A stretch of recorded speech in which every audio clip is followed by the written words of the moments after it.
Good morning विद्यार्थियों, अवनी राज science education channel पर आपका स्वागत। विद्यार्थियों, रीट परीक्षा की दृष्टि से बहुत ही इम्पोर्टेंट टॉपिक्स धातु और अधातु, मेटल और नॉन मेटल। देखिए विद्यार्थियों, यह मैंने 10th क्लास से टॉपिक्स लिया है जो बहुत ही इम्पोर्टेंट है और आप इसके नोट्स बनाते रहिए। परीक्षा की दृष्टि से यह बहुत ही आपके लिए फ़ायदेमंद होगा और यह NCERT आधारित बेस है, तो एंड तक देखते रहिए और अपने कॉपी में नोट्स बनाते रहिए। देखिए विद्यार्थियों, धातु और अधातु। देखिए, धातु वो होती है जो समकीली होती है, जो रंग प्रदान करती है, जो विद्युत की सुचालक होती है, और साथ ही साथ धातु होती है वो तन्यता और आघातवर्तनीयता दर्शाती है। और अधातु इसके उल्टे गुण हो गए, यानी वो धातु चालक नहीं होगी, रंग नहीं दर्शाएगी और आघातवर्तनीयता नहीं दर्शाएगी, साथ ही रंग नहीं दर्शाएगी। तो ये अधातु और धातु, इसके अंदर डिफरेंस पढ़ेंगे, दोनों के अंदर क्या क्या डिफरेंस है। अब हम स्टार्ट करते हैं आज का टॉपिक धातु, और 10th क्लास अध्याय नंबर 3 से लिया हुआ है। आप बेझिझक इसे पढ़ सकते हैं और इम्पोर्टेंट वीडियो होने वाला है। ठीक है विद्यार्थियों, देखिए जो धातु है इनके गुण धर्मों के आधार पर धातु और अधातु में विभक्त किया गया है। धातु के कुछ उदाहरण जैसे आयरन है Fe, एल्यूमिनियम है Al, चांदी है Ag और कॉपर है Cu। ये है धातु। और अधातु के एग्जाम्पल आपके पास है हाइड्रोजन, नाइट्रोजन, सल्फर, ऑक्सीजन। अधातु में ज़्यादातर विद्यार्थियों गैसें जाती है। अब देखिए दोनों के भौतिक गुण क्या है, धातु और अधातु के, वो पढ़ेंगे जो परीक्षा की दृष्टि से बहुत ही महत्वपूर्ण है। वीडियो एंड तक देखते रहिए और अपनी कॉपी में नोट्स करते रहिए विद्यार्थियों। जहाँ इंपॉर्टेंट होगा वो मैं आपको बता दूंगा। देखिए विद्यार्थियों, धातु के भौतिक गुणधर्म, सबसे पहले धात्विक चमक। तो धातु की सतह पर जो चमकदार होती है, क्या होती है, जो धातु होगी जैसे सिल्वर है या गोल्ड है, उसकी क्या होती, चमकदार सतह होती है। जबकि अधातु होती है वो चमकीली नहीं होती है। आयोडीन अधातु होती है वो भी चमकीली है। इम्पोर्टेंट नोट है विद्यार्थियों, परीक्षा में की दृष्टि से आ सकता है, वीडियो पूछ सकते हैं अधातु कौन सी है जो चमकीली है, तो वो है आयोडीन। नेक्स्ट है प्रॉपर्टीज धातु की, वो है कठोरता, हार्डनेस। तो धातु सामान्य कठोर होती है, लेकिन कुछ धातु जैसे लिथियम, सोडियम, पोटेशियम मुलायम होती है, सॉफ्ट होती है विद्यार्थियों, और इन्हें चाकू से काटा जा सकता है। तो ये भी इंपॉर्टेंट पॉइंट है, परीक्षा में पूछा गया है कौन सी धातु है जिन्हें चाकू से काटा जाता है, तो लिथियम, सोडियम, पोटेशियम। ठीक है विद्यार्थियों। और अधातु है वो कठोर नहीं होती है। कार्बन का एक अपरूप हीरा होता है जो सबसे कठोर प्राकृतिक पदार्थ है। तो इम्पोर्टेंट है, कार्बन का कौन सा अपरूप है जो सबसे कठोर प्राकृतिक पदार्थ है, तो वो है आपके हीरा, क्या है, डायमंड। नेक्स्ट प्रॉपर्टीज है विद्यार्थियों, वो है इसका रूप। रूप क्या है वो देखेंगे। तो मेटल के लिए कमरे के ताप पर ठोस पाई जाती है, लेकिन एक मेटल है वो मरकरी, जिसे पारा कहते हैं, उसको छोड़कर द्रव अवस्था में पाई जाती है। यानी केवल पारा ऐसी धातु है जो द्रव अवस्था में पाई जाती है, यह एक धातु है। जबकि अधातु ठोस और गैस अवस्था में पाई जाती है। लेकिन ब्रोमीन एक ऐसी धातु है, अधातु है विद्यार्थियों, सॉरी, अधातु एक ब्रोमीन है जो तरल रूप में पाई जाती है। तो इम्पोर्टेंट क्वेश्चन यहाँ से बन सकता है परीक्षा की दृष्टि से, धातु द्रव कौन सी है, तो मरकरी या पारा, और अधातु द्रव कौन सी है, ब्रोमीन। ठीक है विद्यार्थियों। नेक्स्ट है आघातवर्तनीयता। देखिए कुछ धातुओं को पीट कर उसकी चादर बनाएगी, पतली सी ऐसी, उसको पीट कर क्या बनाएंगे, चादर बनाएंगे, और चादर के रूप में इसे परिवर्तित किया जाता है, जिसे आघातवर्तनीयता कहते हैं। और अधातु के अंदर आघातवर्तनीयता नहीं होती। ठीक है विद्यार्थियों। अब देखते हैं इसके अंदर तन्यता क्या होगी। तो तन्यता का मतलब उसको तार बनाएंगे, तो से तन्यता, तो से तार के रूप में उसको खींचा जा सकता है, लंबा तार खींचा जा सकता है धातु के अंदर। अधातु के अंदर तन्यता नहीं होती है विद्यार्थियों। नेक्स्ट प्रॉपर्टीज है फिजिकल में, वो है विद्युत ऊष्मा और उसके चालक। तो धातु आपको पता ही है ज़्यादातर विद्युत ऊष्मा की चालक होती है, जैसे शीशा है और मरकरी है, ये कुछ ऐसी धातु है जो चालक नहीं होती है, कुचालक होती है। इंपॉर्टेंट है, यहाँ पे अधातु की विद्युत और ऊष्मा की कुचालक होती है, लेकिन यहाँ पे एक अपवाद है, वो है ग्रेफाइट जो सुचालक होता है। तो परीक्षा में पूछा गया है अधातु कौन सी है जो विद्युत की सुचालक होती है, तो ग्रेफाइट है। कौन सा है, ग्रेफाइट। नेक्स्ट है इसका डेंसिटी यानी घनत्व प्रॉपर्टीज। धातु के अंदर घनत्व अधिक और उच्च होता गलनांक होता है, साथ ही सोडियम और पोटेशियम का गलनांक और घनत्व बहुत कम होता है। तो इम्पोर्टेंट है विद्यार्थियों ये पॉइंट परीक्षा की दृष्टि से कि कौन सी दो धातु है जिसका गलनांक और घनत्व कम होता है, तो पोटेशियम और सोडियम, और अधातुओं का सामान्यतः घनत्व और गलनांक कम ही होता है। ठीक है विद्यार्थियों। नेक्स्ट है ध्वनिक यानी साउंड। साउंड कौन निकाल सकता है? तो धातुएं सतह से टकराने पर आवाज़ पैदा करती है यानी साउंड पैदा करती है, जबकि अधातुएं नहीं करती है। और ऑक्साइड कैसे होते हैं? देखिए धातुओं के अधिकतर ऑक्साइड क्षारीय प्रकृति के बनाती है, जैसे MgO मैग्नीशियम ऑक्साइड, और अधातु यानी अ का मतलब हो गया अम्लीय ऑक्साइड बनेगी, अ का मतलब अम्लीय, तो इसका है SO2।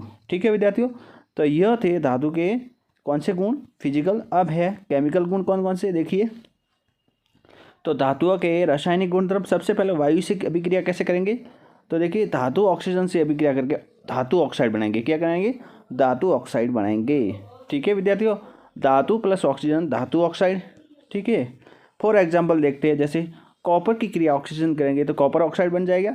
ठीक है। काला एल्यूमिनियम की क्रिया ऑक्सीजन करेंगे, एल्यूमिनियम ऑक्साइड Al2O3 बन जाएगा। एल्यूमिनियम ऑक्साइड जो उभयधर्मी ऑक्साइड है, इंपॉर्टेंट है, पूछा गया है उभयधर्मी ऑक्साइड बताइए, तो Al2O3 उभयधर्मी ऑक्साइड। उसके बाद मैग्नीशियम से क्रिया कराने पर धातु की मैग्नीशियम ऑक्साइड बन जाएगा। ठीक है विद्यार्थियों।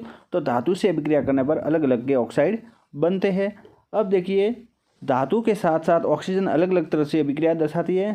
जैसे सोडियम और पोटेशियम वायु की आकस्मिक आग पकड़ लेते हैं, जिसे केरोसिन के तेल में रखा जाता है। तो इम्पोर्टेंट है विद्यार्थी परीक्षा की दृष्टि से कि कौन से दो धातु है जिनको केरोसिन या मिट्टी के तेल में रखे जाते हैं। तो सोडियम और पोटेशियम, जो वायु की उपस्थिति में क्या करेंगे, ऑटोमेटिक क्या करेंगे, क्रिया करेंगे, इसलिए इसको केरोसिन के तेल में रखा जाता है। नेक्स्ट है विद्यार्थियों, कुछ धातु ऐसी है जैसे मैग्नीशियम, एल्युमिनियम, जिंक और लेड वायु के साथ धीरे अभिक्रिया करते हैं और ऑक्साइड की परत सड़ जाती है।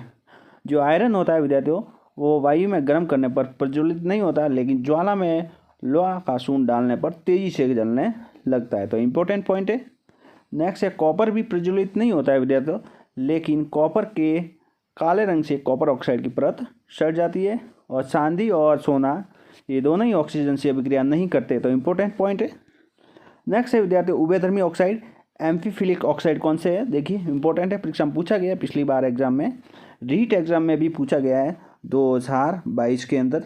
तो ये बहुत ही इंपॉर्टेंट है। उभयधर्मी ऑक्साइड वे धातु ऑक्साइड जो अम्ल या क्षार दोनों से अभिक्रिया करते हैं और लवण और जल बनाते हैं। फॉर एग्जाम्पल देखते हैं अपन Al2O3 जो उभयधर्मी ऑक्साइड है वो HCl से अभिक्रिया करके AlCl3 और H2O बनाएगा। साथ ही Al2O3 NaOH यानी कास्टिक सोडा से अभिक्रिया करने पर सोडियम एल्यूमिनेट बनाएगा NaLO3 OAl2 विद्यार्थियों और H2O।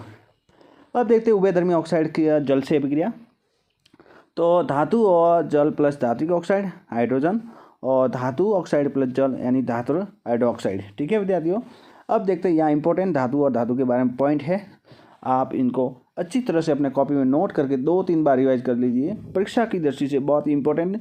देखिए धातु होती है वो ठंडे जल से क्रियाशील होती है, जैसे सोडियम है, पोटेशियम और कैल्शियम।